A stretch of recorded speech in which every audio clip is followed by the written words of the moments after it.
Boa noite a todos e a todas. É uma alegria estar aqui novamente. Aos que vão nos assistir pelo YouTube, que também se sintam à vontade conosco. Vamos começar mais uma noite iluminada. Qual a visão espírita sobre a origem do mal? Eu fui pegar aqui para tentar ser bem objetivo. E na literatura, a gente tem a pergunta 120 e 121 do Livro dos Espíritos, que eu acho que sintetiza bem isso aqui, mas eu vou voltar no tema. Todos os espíritos passam pelo mal para chegar ao bem? Pelo mal não, mas sim pela fieira da ignorância.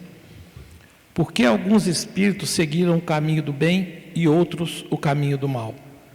Não têm eles o livre-arbítrio? Deus não criou espíritos maus, criou os simples e ignorantes, ou seja, com as mesmas aptidões, tanto para o bem quanto para o mal. Os que são maus são por vontade própria. Está explicado a origem do mal. E a gente confunde muito as coisas, misturando a função de Deus nisso, né? Isso aqui nós vamos repetir sempre, faz parte do nosso trabalho, está sempre reforçando conceitos e tal. Deus é a nossa infinita bondade, infinita justiça. Deus é a origem de tudo. Deus é o criador de tudo. Como Deus é infinita bondade, Deus não criou o mal como muitos acham.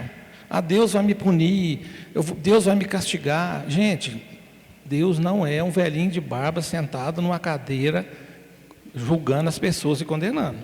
Isso não é Deus. Então Deus criou o mal? Não, obviamente que não. Da mesma forma que a escuridão é a ausência da luz, o mal é a ausência do bem. Quando nós fomos criados, todos nós, da mesma forma, simples, sem nenhum conhecimento, originários da nossa criação, a primeira coisa que nos foi dada foi a escolha, que é o livre-arbítrio. Então a gente escolhe, está aqui, a gente escolhe o caminho. Então muitos escolheram o caminho errado. E daí a origem do mal. Então não é uma criação divina, é um desvio de caráter nosso. E o que está aqui na resposta é interessante.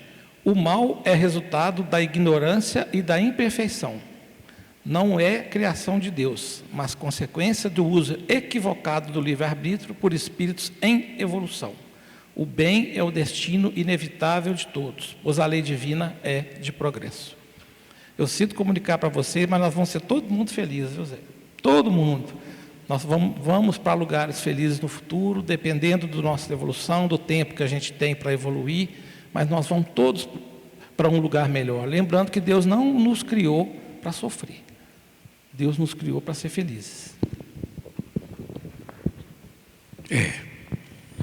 Essa é uma ótima notícia. Boa noite, pessoal. Aliás, às vezes a gente fica discutindo e vai elaborando.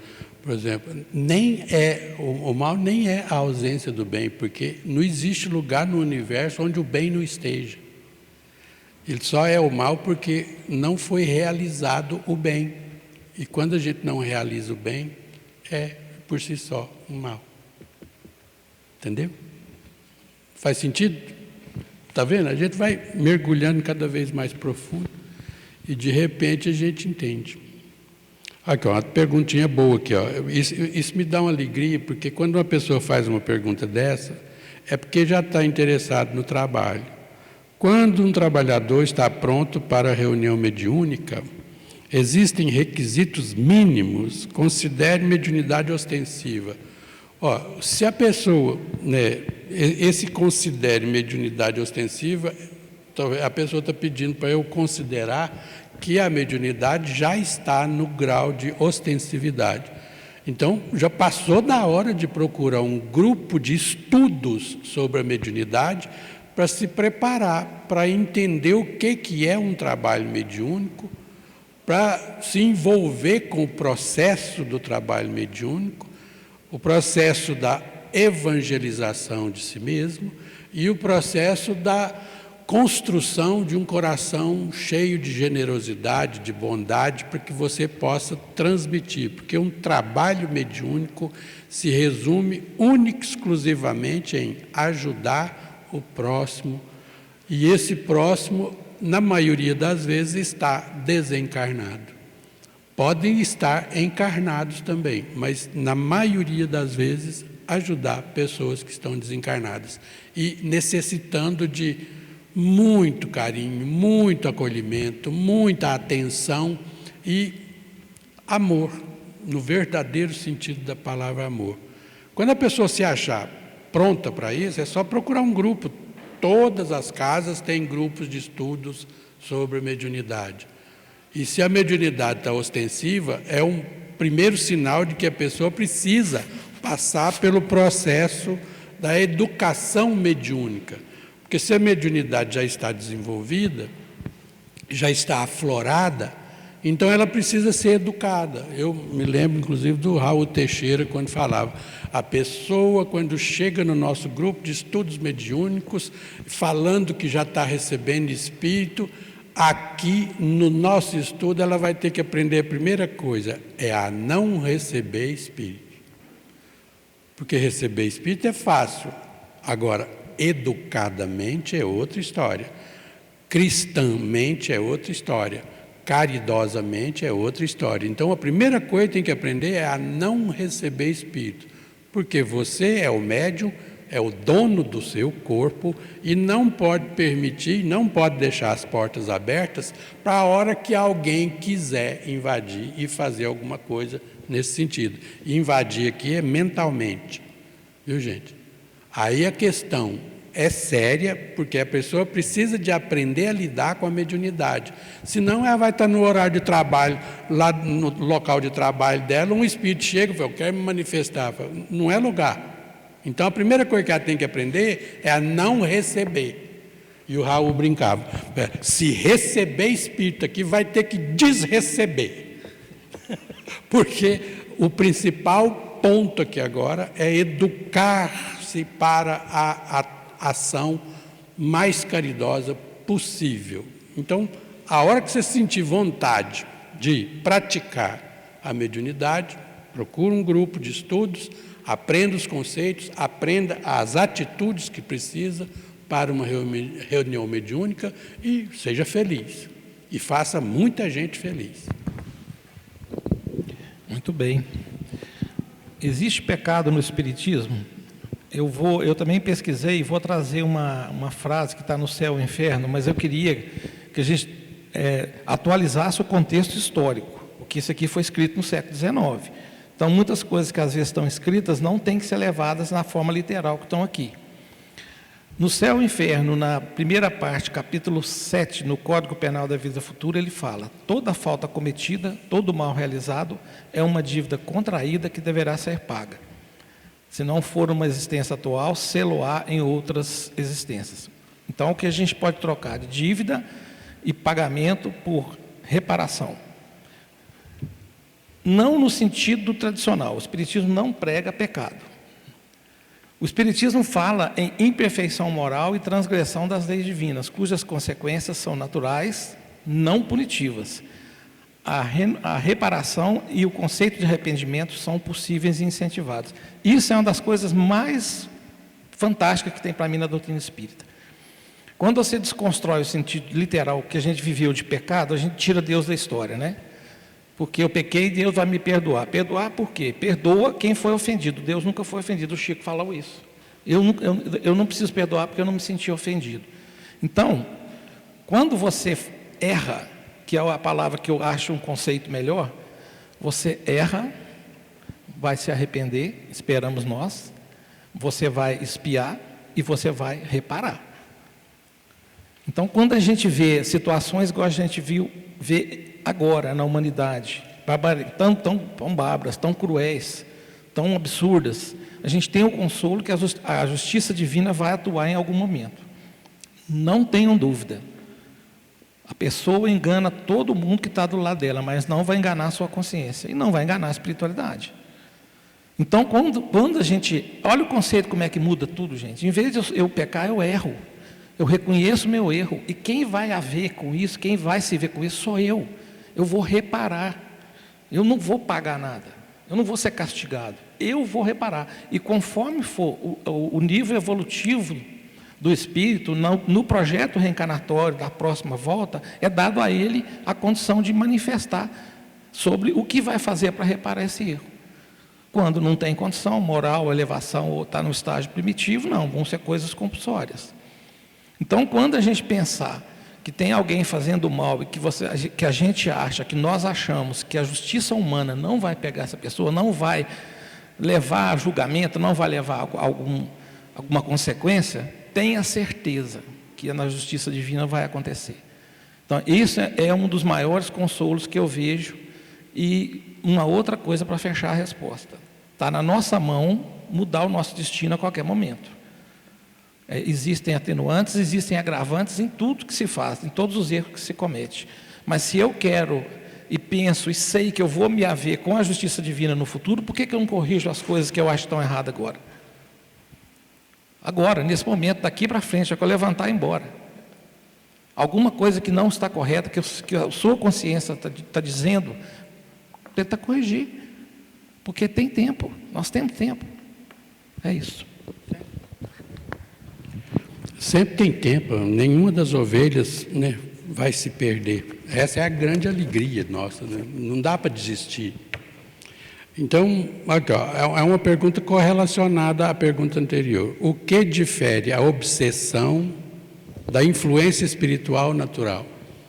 Ó, a pergunta 459 do Livro dos Espíritos é a mais lembrada de todas. Por quê? Porque ela choca quem lê a primeira vez, quando os espíritos perguntam até que ponto os espíritos podem influenciar na nossa vida. A resposta, a primeira vez que eu li, eu falei, nossa, porque a resposta é, tanto que de ordinário são eles que vos dirigem. Ou seja, todos nós estamos debaixo de influência positiva, negativa, bondosas, generosas ou não tão generosas. Todos nós sofremos a influência, que é a chamada influência, a pessoa chamou aqui de influência natural. Não deixa de ser, porque isso é desenvolvimento. A ferramenta que vai nos levar para outro estágio de evolução é a mediunidade. A razão nos trouxe da animalidade para a hominalidade. A ferramenta que nos fez sair da irracionalidade, né, na animalidade, no princípio inteligente lá, foi a razão.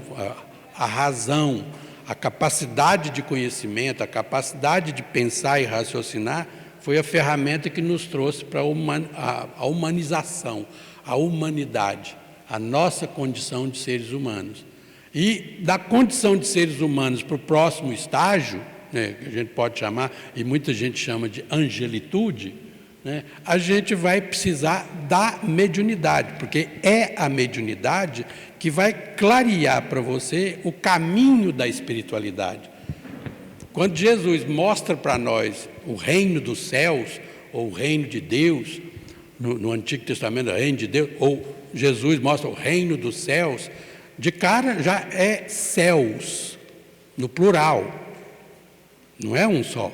Então tem várias etapas, vários locais para a gente visitar e estagiar em evolução. Aí, nessa hora aqui, você vai discernir o que é uma influência natural, que é a mediunidade, fazendo com que a gente entenda a nossa realidade espiritual, mesmo enquanto encarnados, e a obsessão, que é uma influência intencionalmente negativa ou simplesmente displicentemente negativa, porque a pessoa não tem conhecimento do que está fazendo. Geralmente são pessoas da mesma família, que desencarnam e porque não sabem o que está acontecendo com eles, eles ficam perto de pessoas da família e o pensamento deles não deixa de interferir, não deixa de influenciar, e às vezes de forma negativa, porque a pessoa está com medo, não sabe o que está acontecendo com ela, está em determinadas situações que precisa saber, precisa às vezes ser orientado para fazer a sua trajetória seguir em paz, mas até que isso aconteça, ele pode exercer um monte de influências negativas, e nem por isso seja um processo insidioso, problemático, obsessivo. A própria palavra obsessão já quer dizer que é um ataque, né, de pensamentos negativos, e às vezes a gente nem sabe. Eu me lembro uma vez que eu ouvi uma historinha que eu achei uma delícia essa historinha, porque ela mais ou menos representa para nós o que a gente precisa na atuação do cotidiano vigiar no nosso pensamento. Quando Jesus fala, orai e vigiai o teu pensamento ao longo do caminho, ele não queria dizer outra coisa senão isso. Orai, porque levanta seu padrão vibratório. Porque ao levantar seu padrão vibratório, você entra em sintonias com espíritos mais equilibrados, mais saudáveis, mais benevolentes. Então vai receber influência deles. Vigiai, não deixa cair seu padrão vibratório, não, porque ao cair o padrão vibratório, com quem que você vai se sintonizar? Com gente depressiva, triste, irascível, raivosos, adoecidos, e você vai receber todas as influências nessa condição. Entenderam? Então, o processo da obsessão precisa ser entendido, porque é essa coisa insidiosa. Hoje, a gente pode até analisar, por exemplo, você está andando pela rua 1º de junho, de repente tem numa fachada de um prédio uma garrafa de todo tamanho, né, geladinha de bebida alcoólica, com um copo do lado, você no sinal de trânsito, olha aquilo e fala assim, né, você até saliva. Por quê? Porque é reflexo condicionado. Isso é influência positiva ou negativa? O que vocês acham? Vai para casa, pensa, não me responda, não. Não me responda, porque eu não quero nem saber de encrenca. Eu já parei de beber há 43 anos atrás, e graças a Deus, já que nós você vai falar disso seguramente. Nós vamos responder isso aí, daqui a pouco. Essa influenciação é insidiosa, porque aonde você vai tem um trem lá, aonde você vai tem um negócio ali. A questão é, o processo da obsessão pode ser de encarnado para encarnado, de desencarnado para encarnado, de desencarnado para desencarnado. Entenderam? De encarnado para encarnado. Tem de tudo quanto é jeito. E aí é só estudar, é só parar e pensar e ver que só tem um caminho. Levanta o seu padrão vibratório. Aí as perguntas que às vezes... Tem umas perguntas que são tão simples que a gente fala, não, essa eu tenho que gravar, se possível, tatuar na minha mente, né? Porque eu morro de medo daquele trem. Aí eu vou tatuar na minha mente. Como fazer com os bons espíritos venham até você? Ou como você pode se livrar dos maus espíritos, dos espíritos malfazejos, dos espíritos ignorantes, que ainda não sabem o quanto é bom ser bom. Primeira coisa que os espíritos respondem, atraia os bons. E como é que você atrai os bons espíritos? Através da prece, através da prática do bem, através da vivência da caridade, da justiça e do amor. Enfim. E a pergunta aqui vai complementar, tem como complementar a sua resposta. Como se explica a comunicação com espíritos de diferentes graus morais?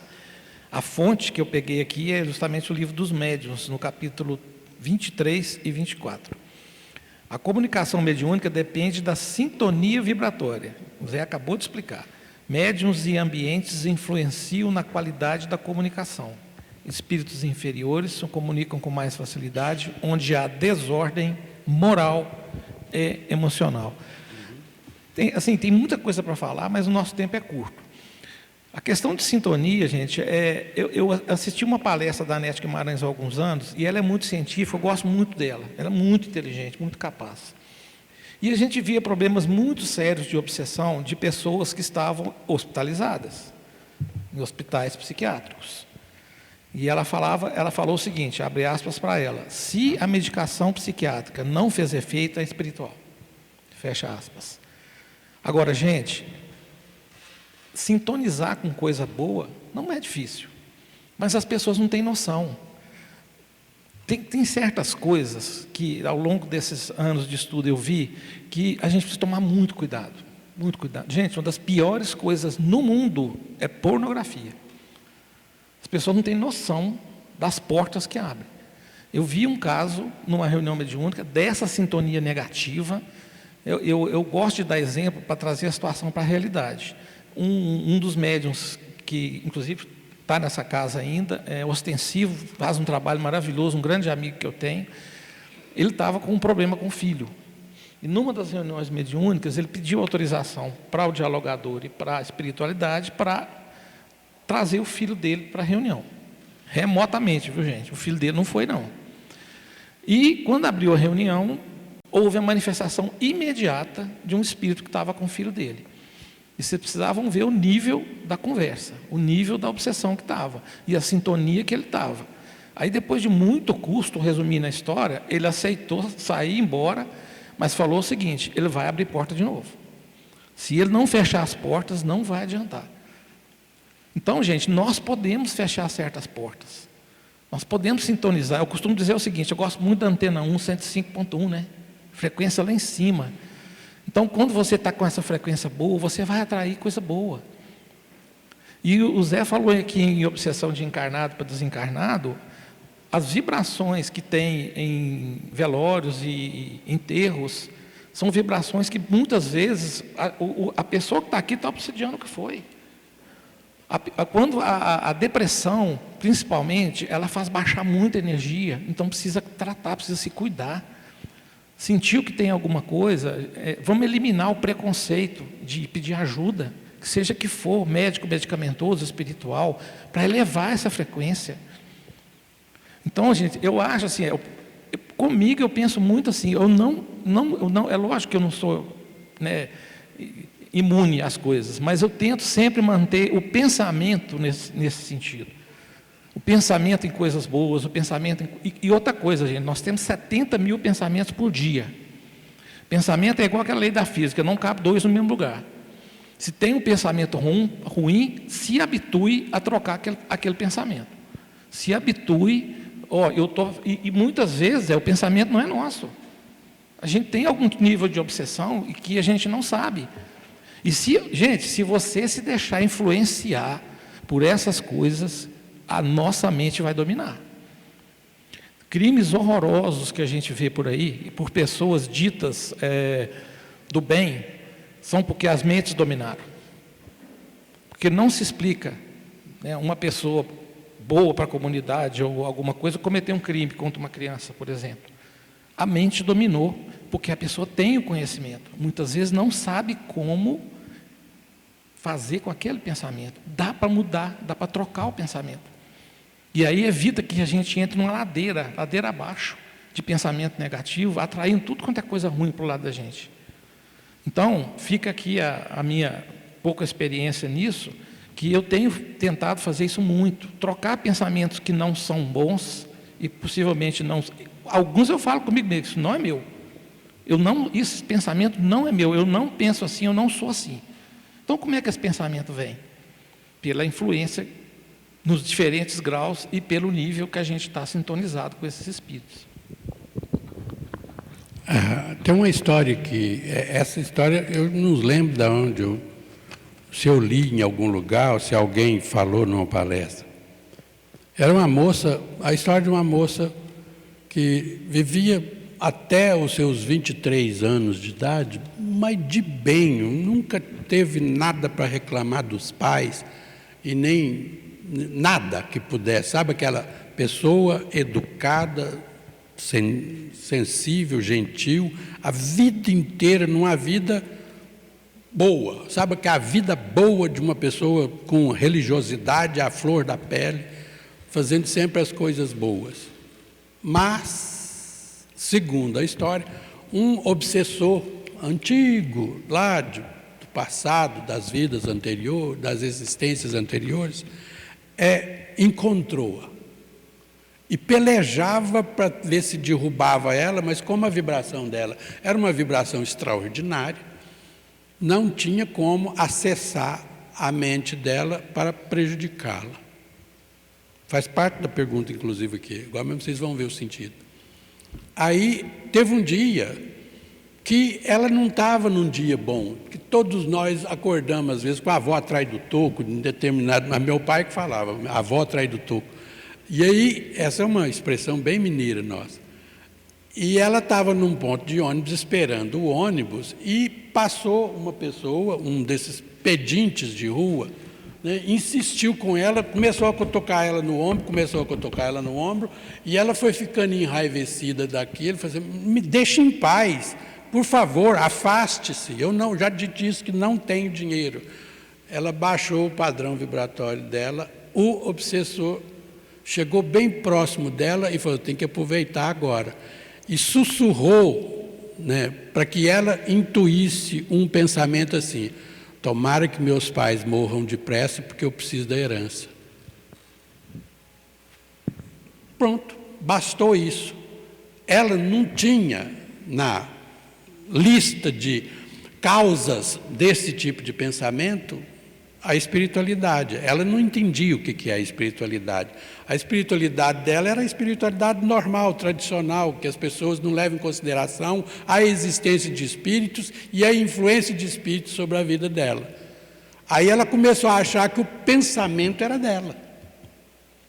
E ela, por que eu estou pensando isso? Por que está acontecendo? O que está acontecendo comigo? E ela começou a se martirizar por causa desse tipo de pensamento. Resultado, internada em clínicas de recuperação, mais um monte de coisas que estavam acontecendo, até que um dia, uma bendita pessoa que conhecia a mediunidade falou assim, você já parou para pensar que isso pode ser um processo obsessivo? Porque eu te conheço desde menina. E você não é assim. Você não tem condições de ser assim. Eu vou levar seu nome para a reunião mediúnica. E levou o nome dela para a reunião mediúnica, aí o espírito foi evocado, ele chegou, falou, esbravejou e falou, não, é porque ela me fez muito mal no passado e agora fica dando uma de santinha. Eu peguei e, eu achei e vou fazer, eu vou fazer com que ela entenda o que é sofrer. Bastou isso. Aí a pessoa levou a notícia e falou assim, não era pensamento seu, é de alguém que você fez mal lá no passado e você precisa de tratar disso. Você precisa de curar seu coração nesse sentido. Até você descobrir a causa, por que já não pega um atalho, orai e vigiai o seu pensamento ao longo do tempo? Qualquer pensamento intrusivo na sua cabeça, descarte como sendo seu e ore por quem está sugerindo para você. E nesse aspecto, quando você está orando para quem está sugerindo para você, se o pensamento for seu próprio, vale também. Porque quando você ora para a pessoa que está gerando o pensamento negativo, tanto faz se é um intruso, quanto seja você mesmo. Vai dar na mesma, vai elevar o padrão vibratório. E é por isso que a pergunta aqui é como se dá a comunicação entre os espíritos e encarnados. Uma série de motivos, né? Uma série de modalidades, aliás, inspiração, intuição, sugestão, psicografia, psicofonia, escrita direta. Né? Aí, no livro dos médiuns, tem todas as classes de manifestações, as maneiras de manifestações, com detalhes cientificamente espíritas, explicando. É só quem quiser, por exemplo, estudar cada uma delas, é fácil, gente. O livro dos médiuns está lá. A metodologia utilizada para pesquisar cada tipo de influenciação, né? Cada tipo de manifestação entre um espírito e um encarnado. Uma coisa vai puxar na outra, né, Zé? Eu vi eu tinha guardado, eu sempre guardo alguns recortes para que na hora que a gente esteja aqui eles vão ser úteis. E eu me sinto tão bem dentro de um centro espírita, no espiritismo, que olha para você ver o que eu achei em relação a essa vibração. Nós vibramos no amor, não no ódio. Nós espalhamos verdade, não mentiras. Nós sonhamos com justiça, não com injustiça. Nós queremos pão na mesa, não a fome. Nós lutamos pela dignidade de todos, não pela miséria. Nós cremos na diversidade, não na discriminação. Nós somos espíritas. É de arrepiar, né? E só para complementar a outra resposta também, gente, existe um livro que é um livro que mudou a minha vida. Eu não sei se a maioria de vocês conhece, mas se chama O Poder do Agora. É um livro espiritualista, não é espírita, do Eckhart Tolle. E é um livro que traz uma das coisas que eu aprendi com ele, tem muito a ver com o que a gente falou aqui. Ele fala que nós não somos a nossa mente. Nós não somos a nossa mente. E ele não fala assim, mas eu complemento dizendo que por trás da mente tem o espírito, o nosso espírito. Então, o Zé acabou de falar da gente tentar melhorar os nossos pensamentos, sejam nossos ou sejam de outros.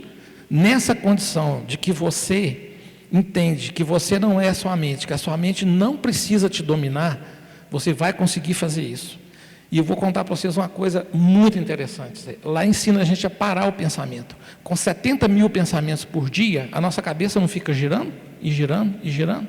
Pois é, essa técnica, eu consigo fazer isso a qualquer momento que eu quiser. Até 10, 15 segundos. Porque eu aprendi lá que a minha mente não sou eu. Porque os pensamentos ruins que fazem as pessoas tomarem atitudes que a gente não consegue entender, muitas vezes não são delas. Ou e as pessoas não veem. Outra coisa, gente, orai e vigiai. Essa frase, para mim, ela é icônica. Icônica. Por quê? Porque o vigiai, ele exige de nós um monitoramento constante das nossas atitudes. Constante, o tempo inteiro, a vida inteira, o resto da encarnação e das outras. Isso é ruim? Não, gente, isso é maravilhoso. Porque eu tenho consciência de que eu posso melhorar a mim mesmo dessa forma. Vigiando, orando o tempo todo. Então, quando a gente está, às vezes, muito apertado, está muito difícil das coisas se concretizarem, vai nessa frase. Como a outra de Jesus, que é o dai a outra face, que é a coisa que eu adoro falar também, né, que é a gente cortar aquele ciclo negativo de raiva, quando você recebe, e aí a sintonia vai lá no pé, né? Uma pessoa com raiva. O dai a outra face é Jesus mandar enfiar uma bufetada na minha cara? Claro que não, gente. O dai a outra face é quando vem de lá uma energia ruim e você retorna com energia boa.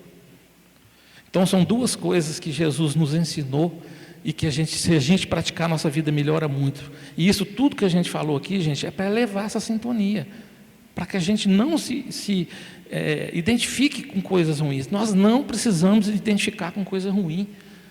A maioria de nós, né, tem muita gente ruim no mundo, mas a maioria de nós são pessoas boas e que precisam se conhecer e afastar delas o que vier de ruim. É um processo, é dia a dia, é um pouquinho de cada vez, como diz Emmanuel, é um passinho de cada vez. Bom, vamos continuar aqui. Qual a diferença entre espírito e perispírito? E a pergunta 93 do Livro dos Espíritos fala o seguinte: o espírito propriamente dito não tem nenhuma cobertura, ou como pretendem alguns, é envolvido por alguma substância? O espírito é envolvido por uma substância vaporosa para vós, mas ainda bem grosseiras para nós, e são os espíritos que respondem, né? É suficientemente vaporosa para poder se elevar na atmosfera e se transformar para onde quiser. Assim como nas sementes, o germe do fruto é envolvido pelo perisperma, que é o revestimento fino que envolve a parte da semente com o qual se formará a planta. Do mesmo modo, o espírito, propriamente dito, é revestido de um envoltório que, por comparação, pode se chamar perispírito. O espírito é a concepção da inteligência. Eu contei aqui há alguns dias, acho que até o Zé estava, do Wagner Borges, né, da história do espírito, que pode chegar num nível tão sutil que é uma luz, é uma coisa tão sutil. O perispírito é esse envoltório semimaterial que eu falei aqui, moldado por sua evolução. Ele permite a manifestação em planos intermediários e serve de ligação com o corpo físico quando encarnado. Simplesmente isso. Nós temos o espírito, temos o corpo físico, e o perispírito é uma dessas camadas que faz a ligação de um com o outro. Como a hereditariedade se harmoniza com o conceito de planejamento reencarnatório? Não. Essas chamadas granadinhas de mão. Então, pega aí. É uma das perguntas que eu faço. Eu tenho muito mais perguntas para fazer do que para até de cara responder. Mas a gente tem que entender uma coisa. Jesus ensinou para nós, quando ele estava lá no colóquio com Nicodemos, sobre a nossa hereditariedade biológica e a hereditariedade espiritual. São duas hereditariedades. A hereditariedade biológica é determinada pelo corpo físico e os seus correlatos familiares, o pai, mãe e a descendência, os antepassados. Agora, a questão é, quando lá no mundo espiritual você está fazendo o projeto da sua nova existência, aqueles que estão mais lúcidos, porque eu tenho como referência a reencarnação do Segismundo, no livro Missionários da Luz. E aí, então você vê lá direitinho aquele povo trabalhando lá para fazer os mapas cromossômicos, tudo, para fazer o processo de detalhes em alguns aspectos, até detalhes, porque a reencarnação é o gênero de reencarnação, é o gênero de existência, é o gênero de provas e expiações que você vai ter que passar pela vida. Você escolhe o gênero. Agora, esses detalhes mais íntimos, só quando a pessoa tem possibilidade de fazer essas escolhas. Nesse caso do Segismundo, ele teria que passar por um problema cardíaco, se não me engano, aos 18 anos de idade, a partir dos 18 anos de idade. Então, isso foi programado. Isso foi... E, aliás, tem uns personagens secundários que passam lá, com a mulher estava passando perto, vendo e checando os mapas cromossômicos dela. Na hora que ela chega lá e olha, André Luiz, antenado, anotou isso, foi dizer, ela está olhando ali os mapas cromossômicos dela. E aí ela chega para a pessoa que estava organizando lá e fala assim, não, esse corpo aí está muito bonito. Eu tenho tarefas para desempenhar e eu não quero correr o risco de me perder só por causa dessa beleza aí. Põe um olho esbugalhado aí, um pé torto, para garantir que eu tenha foco na realização dos meus trabalhos. Ou seja, se é possível, de acordo com André Luiz, nesse casuísmo, a gente entender que é possível a programação existencial, então a espiritualidade deve ter respostas para nós como conduzir a hereditariedade espiritual, que é a influência do espírito no corpo, e a hereditariedade biológica, que vai ser a matéria-prima para a constituição do seu corpo biológico. Isso é maravilhoso. E aí vem as minhas perguntas, aí eu fico voando voando na maionese, literalmente. Por exemplo, aí eu pensava assim, será que dá para programar mesmo? Será que a maneira de reprodução humana tem condições de fazer essa programação que o André Luiz está narrando ali para nós? Aí eu fui ver. A maneira de reprodução humana, ela é própria para permitir a programação existencial. Se não fosse do jeito que não tinha condições de fazer a programação existencial. Por exemplo, só para vocês terem uma ideia, não é um óvulo, um espermatozoide? Os dois formando o corpo biológico que vai servir de morada para o espírito que está reencarnando com a sua hereditariedade psicológica. Ou psicológica não, hereditariedade espiritual. Aí imagina se fosse a mulher cedia um óvulo e o homem tivesse só um espermatozoide para ceder. Nunca teria condições de fazer um projeto. Sabe por quê? Porque onde é que você vai achar o homem que tem um espermatozoide X para fazer o programa que a pessoa precisa naquele determinado tipo de existência? Ia ser difícil demais dar conta. Mas a providência divina, eu acho, na minha viagem de maionese, que a providência divina é tão especialmente perfeita que coloca o óvulo como uma parte fixa, uma variável fixa, é o resultado que se quer, e milhões e bilhões de espermatozoides na hora da concepção, para que a espiritualidade possa escolher qual o espermatozoide tem as informações cromossômicas mais adequadas para, junto com aquele óvulo, dar o resultado que se quer. Se não fosse assim, não tinha jeito. Eu falei, gente, vai que é assim mesmo. Vai que, ao invés de ser uma viagem na maionese que eu tenho aqui, isso fica comprovado que é possível produzir um projeto existencial antes de reencarnar por causa do nosso modo de reprodução humana. Aí é fantástico.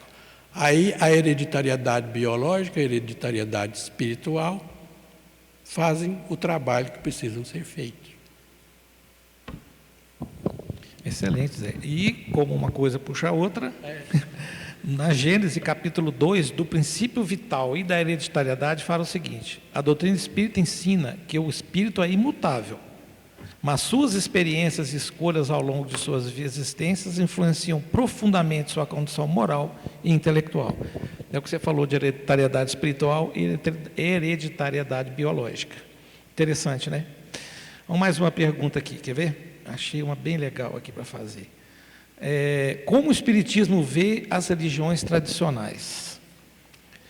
No Evangelho, no capítulo 1, não vim destruir a lei, e no capítulo 15, fora da caridade não há salvação, que são as fontes que eu pesquisei aqui, como caminhos diferentes, porém dignos de evolução espiritual. Onde há amor, há caridade, a manifestação da lei divina. O Espiritismo respeita e dialoga com todas as crenças. Mahatma Gandhi tem uma frase maravilhosa que fala que religião boa é aquela que te faz um ser humano melhor.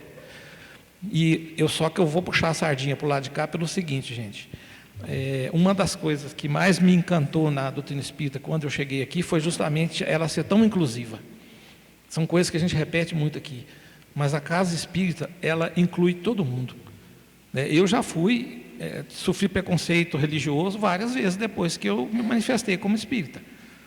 Tipo assim, você foi na casa espírita, você não pode entrar, você não pode fazer isso, você não pode fazer aquilo. Outro dia a pessoa falou comigo assim, mas como é que a pessoa vem aqui comungar sendo que ela foi tomar passe? Eu falei, da mesma forma que ela vai comungar, ela vem tomar passe no centro, qual que é o problema? Qual que é o problema? Então, a gente vê as pessoas e as religiões e cada um no seu tempo.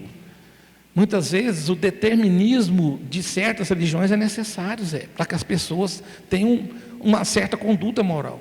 Muitos não vão precisar desse determinismo, vão poder ter escolha livre, mas não existe determinismo absoluto e nem livre-arbítrio absoluto.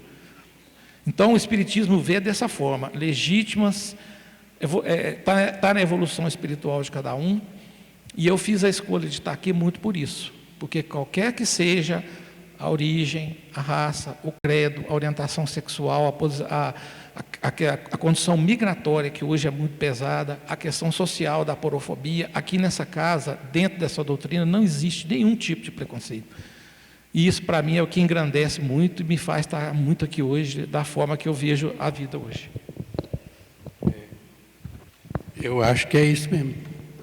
Só para complementar, eu falei agora mesmo, citando o colóquio de Jesus com Nicodemos, e essa passagem é uma passagem emblemática para nós espíritas, porque ela é de uma profundidade de conhecimento que é extraordinário.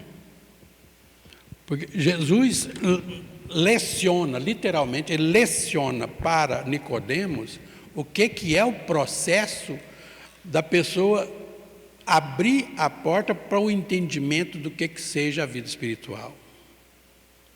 Obviamente, Nicodemos, vocês sabem quem que é. Aí, ele ficou curioso, sabe aquela curiosidade? Eu também, eu me coloco no lugar dele, falo assim, gente, eu preciso ir lá conversar com esse cara, porque as coisas que ele faz, as coisas que chegam até nós, que ele faz, só pode ser de Deus. Porque não tem condições uma pessoa fazer isso e não ser um enviado divino. E aí foi de noite, para não arriscar, foi ter com ele à noite. E aí, ao chegar diante de Jesus, ele repete isso. Rabi, já chama de rabi, já chama de mestre. Mestre, o senhor tem que ser da parte de Deus. Eu vou traduzir para a minha linguagem, a nossa linguagem mineiresa. Aqui, O senhor tem que ser da parte de Deus, porque se não fosse, o senhor não realizaria os prodígios. Aí Jesus já viu a extensão da dúvida dele, a extensão da capacidade de querer entender o que estava acontecendo ali, de Nicodemos. Jesus fala: em verdade, eu te digo que nenhum homem alcança o reino dos céus se não nascer de novo. Imagina, Nicodemos. Mas como pode? Como pode um homem velho voltar ao ventre materno? Como pode um homem velho voltar ao ventre materno? Jesus reafirma: em verdade te digo, só que com uma variante específica. Ele foi mais específico. Em verdade eu te digo que nenhum homem alcança o reino dos céus se não nascer da água e do Espírito. Porque o que é nascido da água, o que é nascido do corpo é corpo, o que é nascido do Espírito é Espírito. E não te maravilhes do que eu tenho que te dizer isso, porque é necessário renascer. Você sabe o que é renascer? É nascer de novo. E aí as pessoas traduziram ao longo do tempo como o nascimento do batismo. Não. Aliás, o batismo é um símbolo de reencarnação. O batismo surgiu na Grécia, os báptas. O nome, os báptas, era o povo que tinha o ritual do batismo, que era um ritual de purificação e simbolicamente de renascimento. É por isso que a pessoa, por exemplo, simboliza o ventre materno como dentro da água. Dentro d'água, mergulha a pessoa dentro d'água, é como se estivesse falando para ela: escuta, você pode mudar de vida e não precisa de esperar a próxima encarnação. Nós vamos fazer agora, simbolicamente, para você entender o que é renascer. Aí mergulha o cara dentro d'água, você está dentro do ventre da sua mãe. Agora eu vou tirar você. Você agora é outro homem, outra pessoa, outro ser. Não precisa voltar à vida antiga que você tinha. É daqui para frente agora, corrigindo os erros do passado. Báptas. Baptismo é a prática dos báptas, que adoravam, se não me engano, a deusa chamada Cotito. Essa prática, João o Baptista, aquele que fazia baptismos. Esse indivíduo reproduz o nascimento e o renascimento nessa forma. E aí, especificando, naquela época, água para o povo hebreu significava elemento gerador absoluto. Por quê? Porque para eles tinham uma crença de que tudo que é matéria tinha vindo das águas. Por quê? Primeiro capítulo da Gênesis: e o Espírito de Deus boiava sobre as águas e dizia que se faça o elemento árido, que se faça isso, que se faça aquilo. Então, na cabeça deles, tudo que vinha da água era oriundo, tudo que vinha da água era a matéria. E o que não vinha da água era espiritual. Nascer em corpo e alma é representação da reencarnação. E quem entende isso, começa a compreender que a doutrina espírita, ela não vai ser superada. Porque, primeiro, ela é humilde o bastante para dizer o seguinte: se algum dia ela estiver errada em algum ponto, então ela se rende ao ponto que tiver provas de que é verdade. Em qualquer época da humanidade. Portanto, por isso eu escolhi a doutrina espírita, porque aqui eu estou sossegado. Mudou o mundo, mudou a compreensão do mundo, provou que essa mudança é real. Na mesma hora eu pego isso e já coloco dentro da doutrina espírita, porque faz parte da doutrina espírita. É por isso que a relatividade de Einstein, a física quântica, que não existia na época de Kardec, já faz parte dos estudos da doutrina espírita. Por quê? Porque é nosso também, não é não? É assim que funciona, uma doutrina insuperável, porque ela caminha evolutivamente com a história humana. Aonde for, nós vamos também. Boa noite, vocês. E só a dica aqui, Zé, se for falar de Nicodemos, eu lembrei da série The Chosen, né? Que Nicodemos, quando você falou, eu vi exatamente o Nicodemos numa cena, olhando Jesus de longe, pensando em fazer o que você disse. Fica a dica, gente, vale a pena assistir. Tem 4 temporadas disponíveis na Netflix. Boa noite e até já.